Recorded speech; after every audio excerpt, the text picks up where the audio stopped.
Federal Drive is presented by GEHA, Government Employees Health Association, proudly providing health and dental benefits to federal employees and their families. Visit GEHA.com. And now, the Federal Drive with Terry Gerton, sponsored by GEHA. Welcome to the Federal Drive on Federal News Network. It's Tuesday, December 16th. I'm your host, Terry Gerton, and I am glad you're here. Coming up on this hour of the Federal Drive, Emily Murphy is here with her insights on how federal acquisition changed in 2025 and what's likely to be coming in 2026. Plus, there are some hopeful signs of stability for the federal workforce as retirement backlogs are easing, thrift protections are holding, and a modest 2026 pay raise looks likely.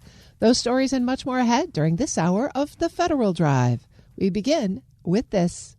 The Trump administration's deferred resignation program helped lead to a massive and unexpected surge in retirement applications now flooding the government's retirement systems. But amid that application influx, the Office of Personnel Management has also rolled out a major effort to modernize the legacy federal retirement system. Many experts see the launch of OPM's online retirement application as a long-awaited improvement. But with high retirement volumes, some remain wary of the timing. As part of our special report this week, Federal News Network's Drew Friedman gives us the details. After years of trying to modernize and continually coming up short, OPM's latest efforts to digitize federal retirement have taken a significant step forward. OPM fast-tracked a modernization initiative earlier this year after several years in the making. It's called the Online Retirement Application, or ORA. For decades prior, the federal retirement process has been highly fragmented, with many agencies and payroll providers operating under different systems and with different information. But OPM officials have described the new ORA platform as a unified retirement ecosystem that removes manual processing steps that had been creating a lot of delays and bottlenecks. At the end of the day, ORA is empowering employees with clarity and reduces preventable issues later on. Kimya Lee is OPM's Deputy Associate Director for Retirement Services. She says new features in the ORA, like automation options, have reduced application errors. As the employee works through the process, ORA shows them exactly what's finished and what needs attention. It took a complicated technical process, but it made it straightforward and manageable for an employee. By the time the package reaches HR, it is far more accurate. It's more completed than anything we have ever seen in a paper environment. Since OPM first launched the platform in June, it's rolled out 3 versions of the ORA. OPM's Lee said that the biggest replatforming, which occurred in August, went extremely well. She credited the success to the feedback of HR specialists who were recommending improvements to the platform and pointing out issues early on. They work directly with us. They work directly with our engineers. They test new features before they were released. They told us immediately when there were glitches, and as expected, there were glitches in the system, and they provide meaningful feedback, suggestions, and recommendations at every step of the process. That collaboration is one of the big reasons ORA is working as well as it is today. Since its launch over the summer, more than 91,000 retirement applications have been initiated through ORA. OPM Director Scott Cooper said that generally the rollout is going very well. It really enhances the front end of the process. So instead of people literally printing out paper documents and then, sending those documents to our team in Pennsylvania to handle manually, the front end is very seamless now in terms of getting to a completed application on a system that obviously is modern and designed for, 2025 instead of people literally, printing out paper documents. So far, the rollout has been actually very, very positive. But with a flood of DRP applications and more retirements expected in the next couple of weeks, the pace of processing has slowed substantially this year at OPM. The average time it takes to review an application, calculate benefits, and finalize annuity has continually increased at OPM for the majority of 2025. Processing times for digital retirement applications, however, are notably faster, according to OPM's Lee. Digital cases are moving more than twice as fast as paper cases, averaging 40 days versus 90 days in a paper system.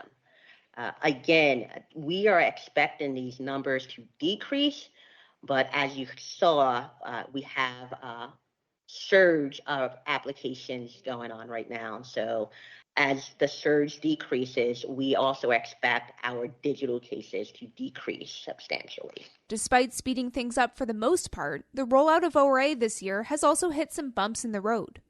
The update over the summer caused many retiring employees to have to resubmit their paperwork.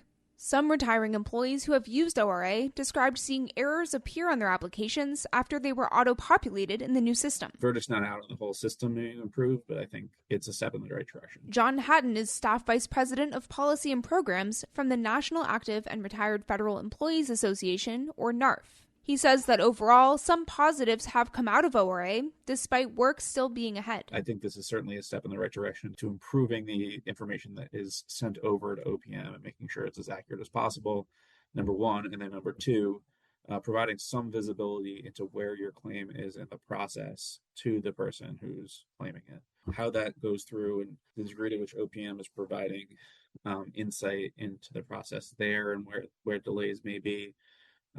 Remains to be seen. OPM has been trying to update its retirement systems for decades, with some of the efforts dating back to the 1980s. But time and again, the agency's attempts at modernization have fallen short of expectations. After many failed attempts, a 2023 IT strategy became the basis for many of the retirement updates OPM is still continuing to this day. Rob Shriver, a former OPM acting director under the Biden administration, said he was glad to see the modernization efforts continuing, but he's still worried about some of the short-term impacts for those retiring right now. I know firsthand, though, that an online retirement application is only step one, and if you have a bunch of digital applications coming in, but you still have a paper process on the back end, you need people to make those applications, turn them into actual annuity payments. And there are a lot of people that are going to suffer. They're going to get interim retirement payments that are far lower than what they should be getting. It's going to cause real hardship on these federal workers who dedicated their careers to the American people. Still, with the launch of the ORA this year, many are hopeful it will lead to even bigger changes in the future.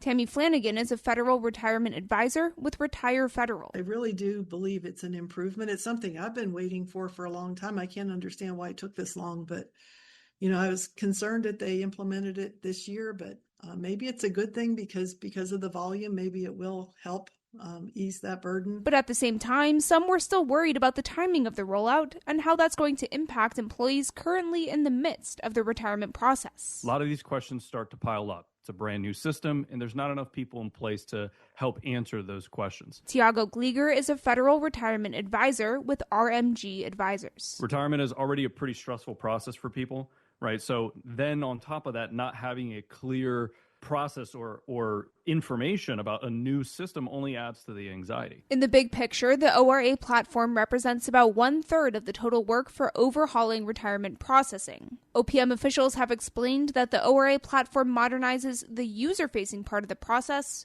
but more work is still ahead before the government's retirement systems can be considered fully digital.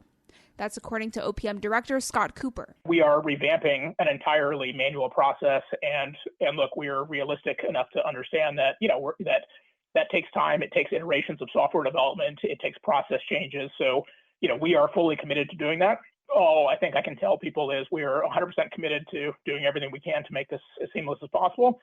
These changes don't happen overnight, and certainly the volume of things we're seeing, just given DRP-related actions, is greater than we've seen in the past. And I'm certain there'll be, lessons that we'll learn and things that we can do differently as we go forward. But we are absolutely committed to the cause here. After launching ORA this year, OPM is still looking to upgrade its digital file system, or DFS, as well as Janus, OPM's program for calculating retirement annuities for applicants. For OPM's Kimia Lee, that's all going to move toward a fully digital experience. ORA is delivering measurable improvements today while we're continuing to evolve. In the end, this digital retirement is changing what federal employees can expect from all of us, from every agency, from our payroll providers, but from OPM as well. We're seeing real results today: faster service, fewer errors, greater transparency, and we're committed to continuously improving as this ecosystem grows. Drew Friedman, Federal News Network. You can find many more details in Drew's special report at federalnewsnetwork.com. Up next, Emily Murphy is here with her insights on how federal acquisition changed in 2025 and what's likely to be coming in 2026. This is The Federal Drive with Terry Gerton on Federal News Network.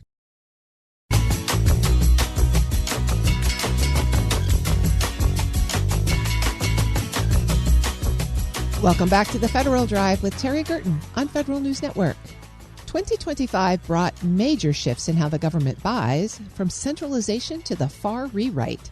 Emily Murphy, Senior Fellow at the George Mason University Baroni Center for Government Contracting, is here to look back at the lessons learned and ahead to the trends shaping acquisition in 2026. Emily, thank you so much for being here. Thanks so much for having me, Terry. It's good to see you. I thought we would just take advantage of the end of December, the end of 2025, and ask you to take a look back. There's certainly been no shortage of acquisition news and reforms, but as you think about the whole of the last 12 months, what really sticks out for you as the most significant changes that the Trump administration has made in acquisition? So I think there are three things, or three groups of things, I'll say, that I think are very significant. The first one is just how involved the administration's been in acquisition. They came in and the leadership on day one got very involved in government contracting. To this day, we're seeing reviews at the secretary level, administrator level of procurement. But from day one, you saw the leadership coming in at GSA and at the other agencies making procurement and acquisition really a focus. They did those defend the spend reviews. So it's been a much more intense focus on government contracting than I think we've seen in a long time. And then that was followed up with the three executive orders that I think of as going together that came out, where the president looked at first wanting the government to buy commercial when possible, saying that we were going to consolidate how procurement operated. We're going to buy as one government. And that we were going, and really empowering GSA on that level, and then announcing that we were going to rewrite the FAR.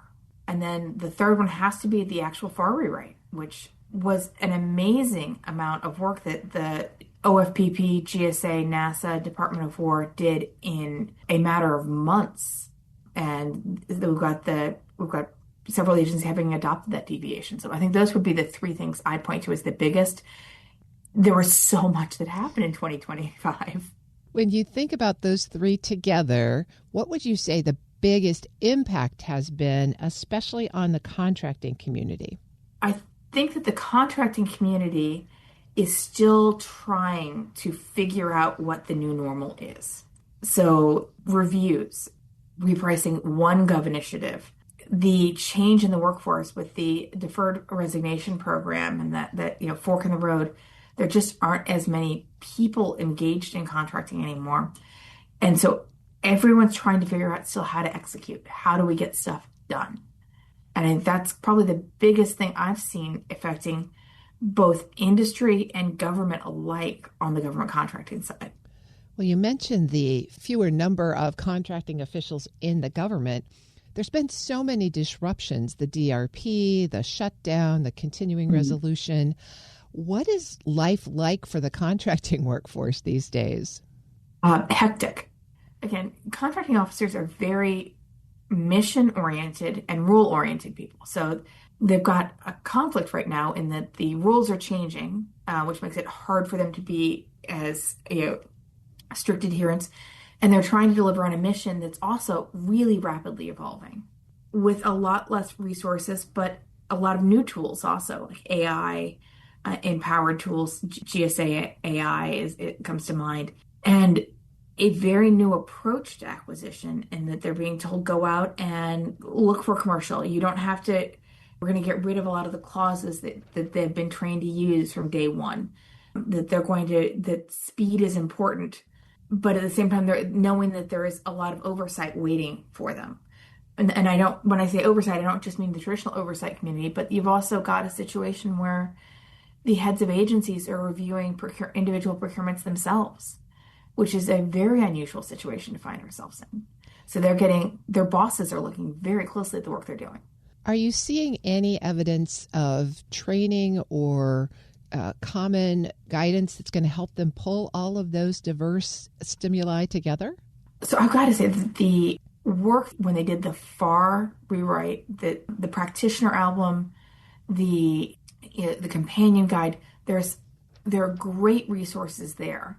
The problem, and I'll say that one of the nice things about the way they did it is that it's on-demand training also. So you can go and look at it again and again and again. It's short to the point, you can get there.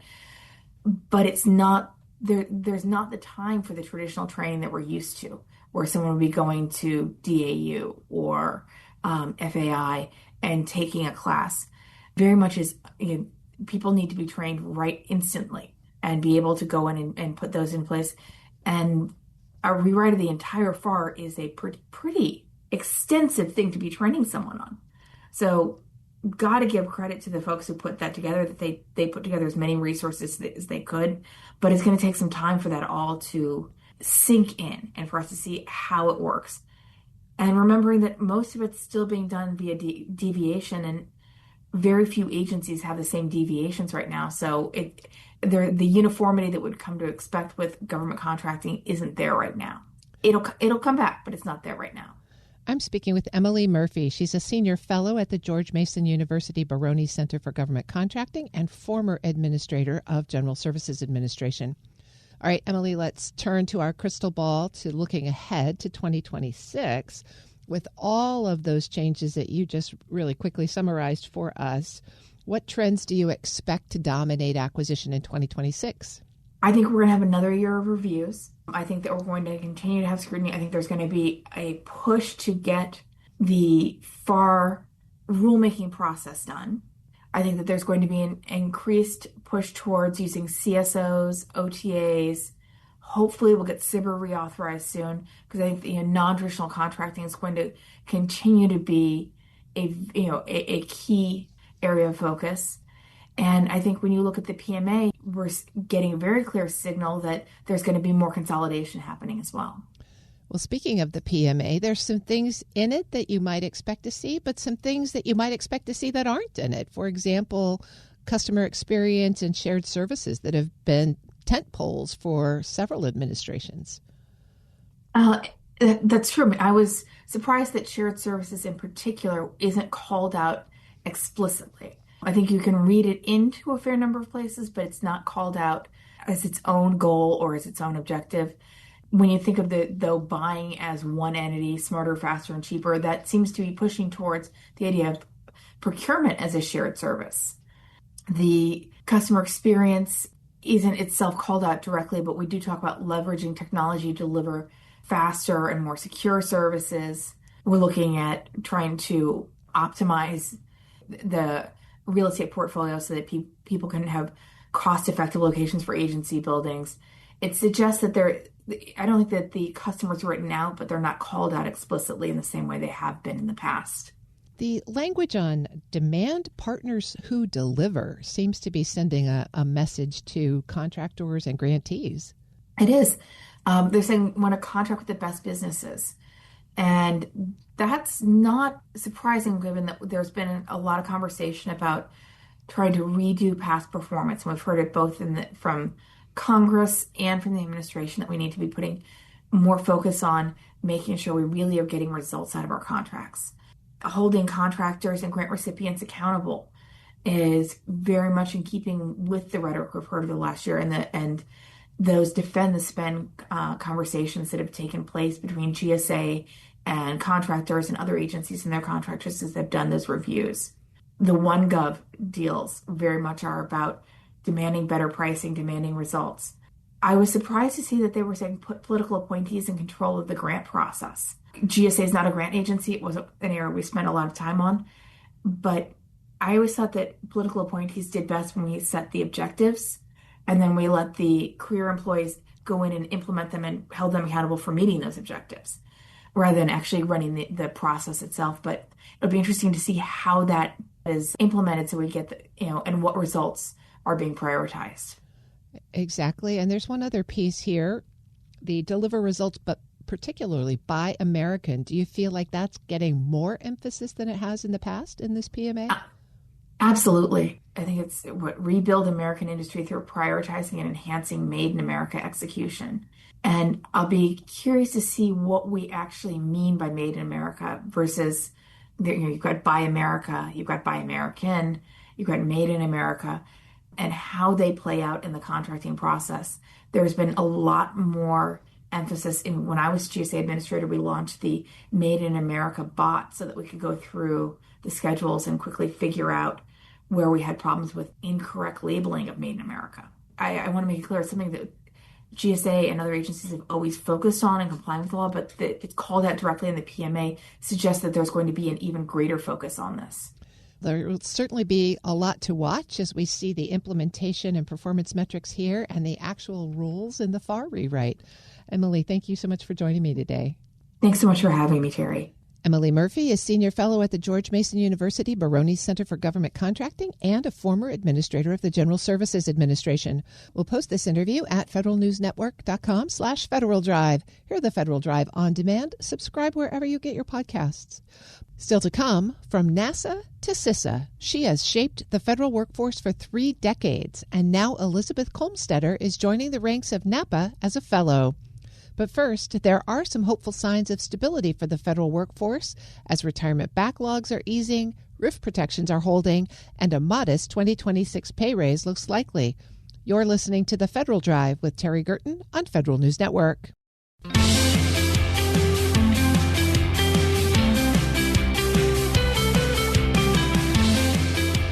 Welcome back to The Federal Drive with Terry Gerton on Federal News Network. Federal employees are seeing some signs of stability. Retirement processing is improving, workforce protections are holding, and pay raise prospects are clearer. But with continuing resolutions and hiring freezes still in the mix, the path forward requires careful planning. Here with a look ahead is NARF Vice President for Policy and Programs, John Hatton. John, it's great to have you here. Thank you. Thank you for having me. I want to start with a topic that some of our listeners are writing in about. September 30th was the end of the DRP and the day before the shutdown. And so folks who retired effective that day maybe are in a bit of a limbo about what the status is on their retirement packages. What are you hearing from OPM around the processing backlog? So OPM seems to be trying to tackle this issue, and we've seen some reporting on statistics from OPM, but that may not show the full picture. So they have recently started reporting at least interim pay status. So once a claim gets to them, they have to initiate an interim pay, which is going to be some lower percentage than your full annuity typically. And they're reporting it's 6 days till interim pay. But that doesn't necessarily show how long it's taking to get from when you submit in your retirement date application and when that claim gets over to OPM. We're concerned that there is maybe some delays on the agency side, particularly impacted by the shutdown. I don't think we have good data yet on that to say exactly where it is, but here are some numbers. Kapoor said there was about in September said there was about 60,000 retirements in the online retirement system. So not yet at OPM, but they had visibility into them. And about 35,000 in September. In October, OPM received 20,000 claims. So if there's 35,000 in the system and only 20,000 got to OPM, that tells me there may be a delay of at least 15,000 getting over to OPM. Now, that also started the shutdown, so I can only imagine that caused some delays getting over through the process at the agency level. OPM itself was not impacted by the shutdown in terms of retirement services. They are exempt. They are funded through trust fund dollars, so it wasn't like they were shut down in terms of processing. But at the agency level, many people may not have been there. The other thing is they're reporting retirement claims processing, and we don't have the November figures in yet from OPM, so that'll tell us a little bit more about how they're doing. Their current stat on time to process the full claim is 66 days. That's down from 79, so that sounds like a good thing. But again, we don't have necessarily all the numbers visible. I think they're doing a little bit better showing some of those different stats on interim pay and even survivor benefit processing, but there's still a lot we don't really know. So folks who are in this limbo status who may not know where their file is right now, what's your advice for them? Well, one, if you've done it through the online retirement application, you may be able to see if there's an issue where it's stuck at payroll, stuck at the agency level, and not over at OPM. And so maybe there's somebody you can talk to at their agencies. Now, we've heard from some members that there's nobody to talk to at their own agency, and maybe that's because there's been these large-scale reductions in force. It could have been a shutdown-related issue as well. So that's not great advice. You can always try to call OPM. We always try to help our members try to elevate claims when it's taken a longer time.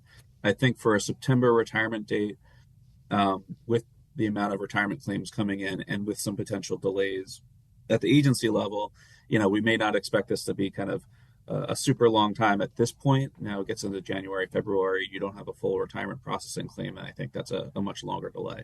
There's also often cases that just take a lot longer. So there's simple cases where you've worked for one agency your whole life and it's pretty easy for OPM to do. But there's other cases where you bounce around different agencies. Maybe you left service, you came back. Maybe you've worked under the normal retirement system, but separately under a special category where you have a higher multiplier. Maybe some of your files are over at the National Archives, you have to get them there. So those types of things really delay the process and how long you get through the system. So you see a degree of variability between different types of cases in terms of getting through OPM. That's great advice. I'm speaking with John Hatton, the Staff Vice President for Policy and Programs at the National Active and Retired Federal Employees Association. All right, John, let's move into some other things that may be affecting federal civilians or the retired population.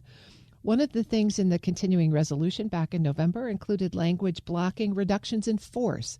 What are you seeing there in terms of compliance, notifications, people being brought back? Well, in terms of compliance with those who were kind of the shutdown RIFs, those who were, the administration took the opportunity to say we are not required to do this function by Congress right now because we're in a shutdown, there's no appropriations law.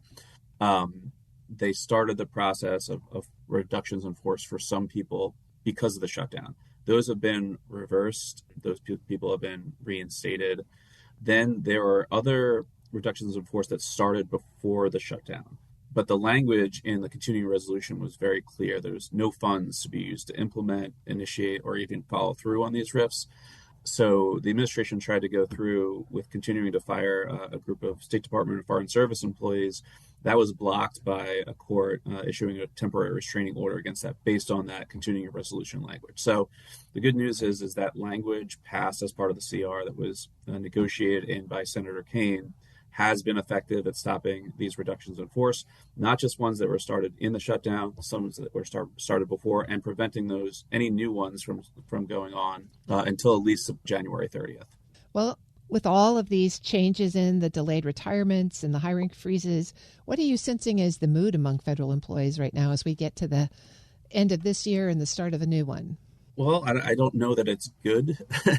I don't think we're at a point where it's recovered from what has been a very tumultuous year, and particularly coming off a shutdown where you had to work for a record amount of, I think it was 43 days without pay, and other people were not working and coming back to large backlogs of work. Do you think, there are some signs of hope for a return to a little bit more normalcy? And I think this blocking the administration's reduction in force language, if we get full year appropriations bills done, I think that puts a little bit of a check on some of these executive actions. I think probably too late for many, but it may give a little bit more security for those currently in the federal workforce that have kind of made it this far, that maybe it won't go further. So I think we'll see. It's still, we're still working through the Congress is still working through the appropriations process. They've only passed 3 full year bills. I don't expect they'll pass all of the bills full year, but they are trying to get, in the Senate, they're trying to get 5 bills passed, which would be the bulk of spending for the federal government. What are you tracking there in terms of federal pay raises for 2026? Well, the president in August issued an alternative pay plan that would provide a 1% across the board pay increase.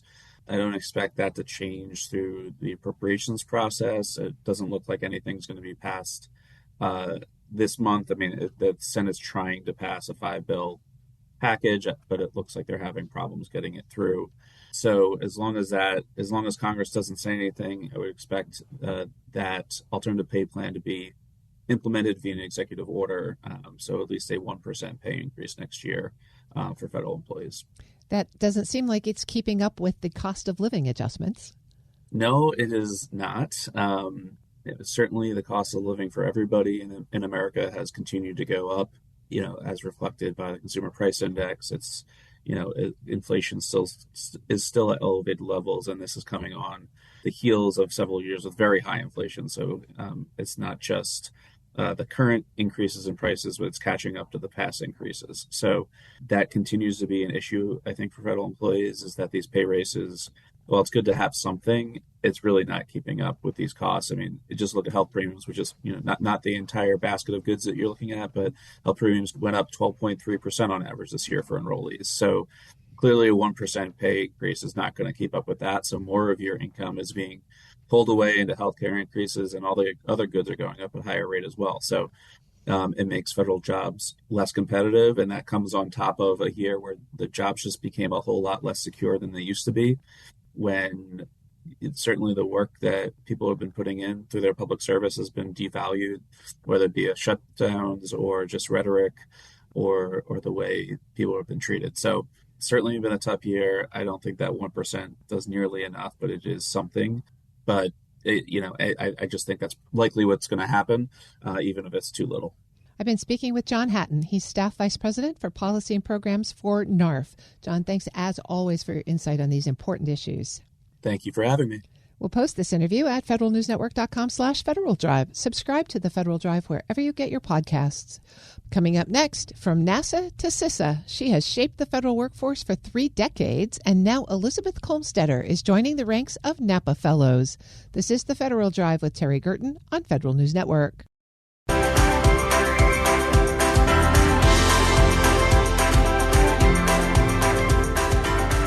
Welcome back to the Federal Drive with Terry Gerton on Federal News Network. Elizabeth Kolmstetter has led talent strategy across 9 agencies. She launched programs in engagement and analytics and earned some of government's highest honors. Now she's joining the ranks of the Fellows of the National Academy of Public Administration. She joins me today to reflect on her career and the future of public administration. Elizabeth, it's great to have you here this morning. Thank you so much for having me. You have had such a remarkable career. You led workforce and transformation efforts across 9 agencies, if I counted that right. What first drew you into public service? Yes, I've really enjoyed my career and the ability to move around in different agencies.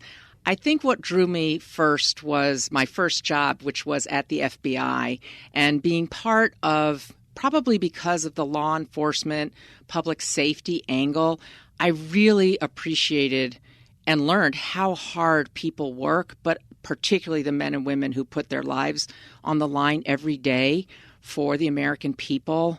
And they're unsung heroes, that you don't see that, you don't understand that unless you are in the organization. And that, I think, was really what bit me into the whole public service, and really thinking about, as an organizational psychologist, thinking about what motivates people and really trying to understand how to bring out their best every day. But when you work with extraordinary people who are giving everything they have to the American people through the agency, that really struck me as incredibly interesting, but also important. So I really started at the FBI 32 years ago, and I never looked back. Well, across 3 decades, I can imagine you've seen a lot of change in how the federal government manages, recruits, retains its people. Your last job, though, I think is fascinating. Yeah. You were the first and the only chief people officer in CISA. How did that mark sort of a culmination of all the transition that you'd seen in the workforce management space? And that's such a great question, because we traditionally think of human resources or human capital as the life cycle of hire to retire. And I have been in that my entire career in that field. But this new model, the thinking was that if you separate and have a chief people officer who could dedicate the time and effort and initiatives to the engagement, the recruitment, retention, and what keeps people here, what skills we need to develop, our leadership, which is so important to culture. And instead of fighting the HR operations, because, if someone's not getting paid or somebody, we're trying to hire that person, that's always going to take priority over what we say is more strategic, more culture, longer term engagement efforts. So being able to separate that and have both a chief people officer and a CHICO allowed us to really focus on the entire human experience at work. And really, for cybersecurity, having to recruit and retain and motivate and develop that workforce was a priority for national security. So very exciting. Well, following up on the government shutdown, organizational culture's really taken a hit. I think it would be fair to say that. What advice would you have for folks who will be coming back into the HR space and trying to bring people back to work, trying to rebuild that culture? What lessons have you learned that you'd want to share with them? I certainly cannot underscore enough the importance of culture and engagement. You have got to keep people motivated in order to achieve these just enormous and daunting missions. And so I hope that the pedal will go back down on the initiatives and the importance on engagement and starting with leadership. But really my advice to all leaders, and especially those who are in human resources, is just keep focusing on the people. Let them know and appreciate them for their work, their effort, their skills, their dedication. I think that you just have to remind people why they're here. I would say look at the people that are working without getting paid. I mean, who else would do that but public servants who are so committed to why they work and what they do for this country?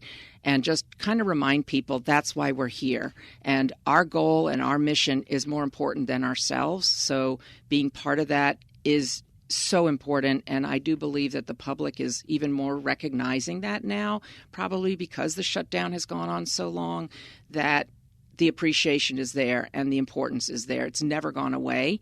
And don't get caught up in the rhetoric, because what the American people need is really dedicated, smart, innovative public servants, and they have them. They're there, and they're going to continue to do the best that they possibly can. I'm speaking with Elizabeth Kolmstetter. She's the retired Chief People Officer for CISA and a newly elected Fellow of the National Academy of Public Administration.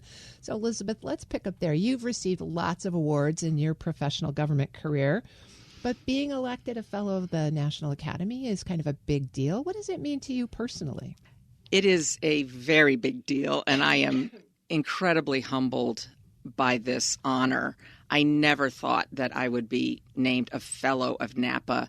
I have known NAPA. I have worked with NAPA. I have used NAPA to do studies at many of the agencies where I worked, because they are so respected for their credibility, their research, their evidence base. And it's something I've always believed in because, of course, I'm a psychologist, so I think science and data is really important.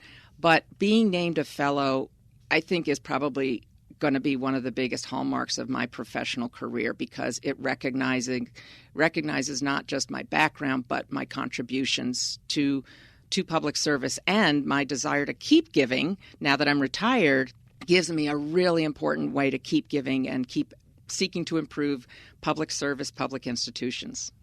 The Academy really is a cross-sector community, and your career has been sort of multi-sector.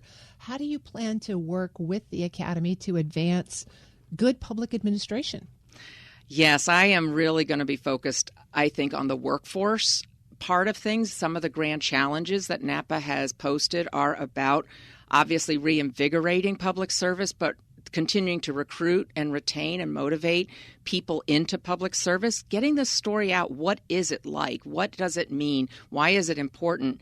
And I also really believe in permeability. I don't think you have to come and stay in one area anymore. There's so much more mobility and opportunity. Come and be a public servant for a while, learn, understand, be part of that fabric, and then go do academia or private sector or nonprofit. But I think coming and going and crossing the different sectors is actually going to create more integration, more partnership across the sectors, which we need to advance our society, really. It's not so much a great divide anymore like it used to be. It's really an integrated partnership. So I would like to be part of that aspect. And, of course, improving the public sector talent management program, since that's what I do. I think that we could modernize more, and NAPA has had a long history of doing studies on modernizing talent programs, again, to bring out the best in the people that work in public sectors. Well, both of those recommendations, certainly the permeability and talent management, are aligned with exactly what the new OPM director says he wants to do. If you were advising him, where would you suggest that he watch out for landmines and maybe take advantage of opportunities? Well, I was very pleased to be able to hear the new director, Scott Cooper, speak at the NAPA conference last week and hear directly some of his ideas. I would say that he does need to keep listening. First of all, learning where those landmines are, but also I love his bold move to do some more things that perhaps people say are more private sector, but they're really cutting-edge talent programs, especially recognizing and rewarding top talent, which he is talking about, looking at how we compensate and reward excellence. I think he's right on. We need to do that. I also think that we should look at more hybrid with employment at will. I don't think that just coming in and staying and rewarding mediocrity is what the government needs anymore. I think that certainly I believe in job security. If you're doing a great job and you're continuing to develop your skills, we should recognize that. But I have seen over my career a number of people who kind of coast, and I don't think that's a service to the American people. I do think we need to, again, reward and recognize continued growth and skills, especially in technology and AI and these new forms of getting work done. And I do not see that as much in the federal recognition program. So I'm on board with him trying to find a way forward that actually modernizes some of these traditional methods that we've used in the federal government. Elizabeth, what advice would you have for someone, a young person who's thinking about joining public service but maybe is disturbed at what they've seen in some of the later trends? What would you tell them? First of all, always keep an open mind when it comes to your career and your opportunity, because you never know where that amazing opportunity is going to open. And I myself said I would never work for the federal government because I believed it was bureaucratic and slow. So I always tell people when I give career talks, I am an example of what not to do. First of all, never say never. But you asked if somebody was already open to it. And I would say walk through that door, get some experience in the public sector, because until you experience it, it's hard to appreciate what it is and how it actually works. So I think rotations in the public sector, I think AmeriCorps, which is the Domestic Peace Corps, there are so many ways to do service to the society, whether it's local, state, or federal, and get that experience, because being part of a team that is working for a mission that is bigger than profit or any of the different sectors, but it's a different feeling to be with men and women and people of all genders. What is that spark that makes us so dedicated every day to come and make a difference? And that is what you become a fabric, part of the DNA. You become part of that. That becomes your value set, that we have to do better. We have to keep driving our society forward. And this is a great country with great people who deserve the best. So being part of that, I think, is very worthy. But don't think of it as you have to go in and stay for your whole career, back to that permeability. Come in and have that experience and then go to the private sector or go into nonprofit. But come and have that experience, because then you know what it takes, and you will always have those partnerships and network as you go forward. I've been speaking with Elizabeth Kolmstetter. She's the retired Chief People Officer for CISA and a newly elected Fellow of the National Academy of Public Administration. Elizabeth, thanks so much for your service and congratulations on your election.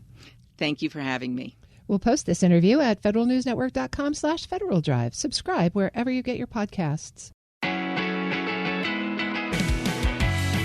The Trump administration is moving to strip away the union rights of Transportation Security Administration employees for the second time this year. As part of its latest move, DHS would dissolve TSA's collective bargaining agreement early next year. The union that represents TSA employees has vowed to fight this latest action in court. Federal News Network's Justin Doubleday joins me with the latest. Justin, great to have you here. Hey, Terry, thanks for having me.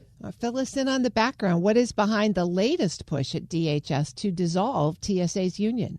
Well, DHS has been actually trying to do away with TSA's union since really the start of the Trump administration. This latest attempt was announced just last week, and TSA leadership announced that they have a new labor framework in place that will be implemented starting January 11th. And under that framework, TSA will rescind the 2024 collective bargaining agreement between TSA and the American Federation of Government Employees, which represents about 50,000 TSA airport screeners under that agreement. Now, TSA said this decision is based on a September determination. That's essentially a decision document signed out by Homeland Security Secretary Kristi Noem.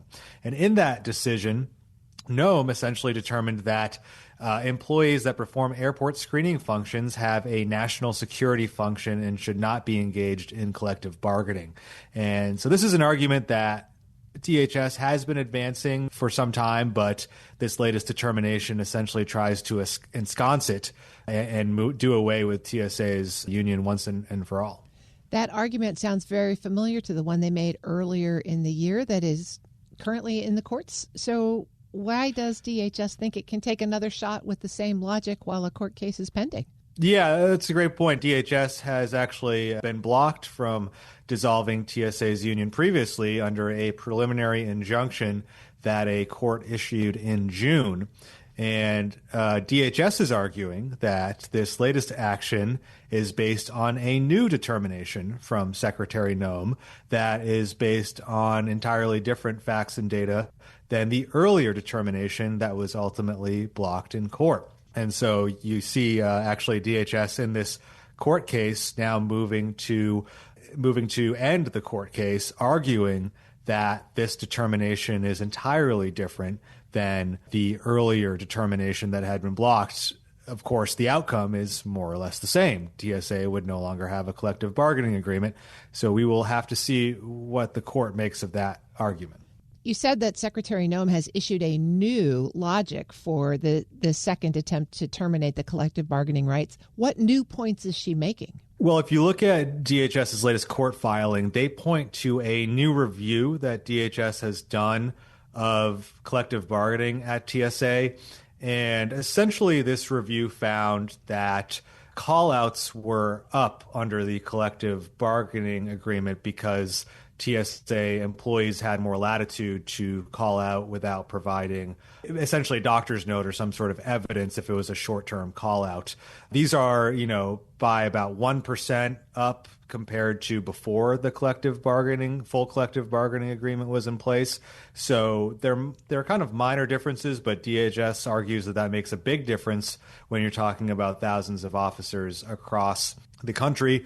Of course, that's DHS's position here. We don't have kind of the union position yet around why employees may have been calling out, what the kind of intricacies are of those staff needing to call out, whether they're sick or whatever. Justin, how long has TSA had union rights? How long have their employees been covered by a collective bargaining agreement? Yeah, it's kind of an interesting history. TSA has been around, of course, for about 2 decades. At first, TSA employees did not have any union rights, but in 2011, under the Obama administration, they were granted some limited collective bargaining rights to essentially aim at improving workplace conditions to make TSA a more amenable place to work for employees because they were dealing with some attrition at that time. And then just in 2022, under the Biden administration, former TSA Administrator David Pekoski issued a determination that TSA employees should have full collective bargaining rights similar to what most other federal employees have. This would allow them to negotiate over things like calling out and vacation time and uniforms and all sorts of things. And this, again, was in response to attrition at TSA. TSA was dealing with some pretty high attrition rates over the previous 5 years. And so this latest collective bargaining agreement was struck. This full collective bargaining agreement was struck in 2024. It's been in place for about 1.5 years now, and that is what DHS is trying to do away with, and do away with all collective bargaining and send TSA essentially back to pre-2011 times when those staff had no collective bargaining rights in place. How is the union responding to this approach? As you can imagine, AFGE is pledging to fight this latest action in court and highly criticizing it, calling it an illegal attack on their members' rights to belong to a union. They pointed to how Congress is advancing the Protect America's Workforce Act, which would protect union rights for essentially all federal agencies who have previously been able to have a union. And so they are vowing to push back against this. So we will be watching that court case closely to see what happens next. Absolutely. It'll matter a lot to lots of people on the front lines. That's Federal News Network's Justin Doubleday. Justin, thanks for bringing us this story. Thank you, Terry. You can find his full story at federalnewsnetwork.com. The Federal Drive with Terry Gerton is produced by Eric White and Michelle Sandiford. Our web editors are Daisy Thornton and Stephanie Wright. For the latest updates, stay with federalnewsnetwork.com or follow us on Facebook, YouTube, and LinkedIn. I'm Terry Gerton. Thanks for listening.